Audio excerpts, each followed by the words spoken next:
سلامونه دوستانو، یو ځل بیا ستاسو په خدمت کې یوه ښایسته د مینې محبت جمله زده کوو. دغه ورور غوښتنه کړې ده، فکر کوم د دې ورور نوم خالد جان ده.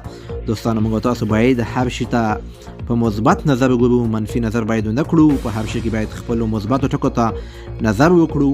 موږ تاسو په معاشره کې اکثره یوه جمله استفاده کیږي، اکثره خپلې میندې اولادونو ته یا اولادونه خپلو میندو ته وایي، یا خپله مېرمنې خپلو خاوندانو ته، یا خپل خاوندان خپلو مېرمنو ته وایي چې زه له تا قربان شم، یا زه به خپل ځان له تا قربان کړم. خو زه دا نه پوهېږم چې خالد جان به له چا ځان قربانوي. الله دې پرې رحم وکړي. نو راځئ چې دغه جمله زده کړو چې څنګه وایو. زه به خپل ځان له تا قربان کړم. داسې وایو: Ich werde mich dir opfern. Ich werde mich dir opfern. یعنی زه به له تا نه خپل ځان قربان کړم. د مینې جمله ده، باید مینه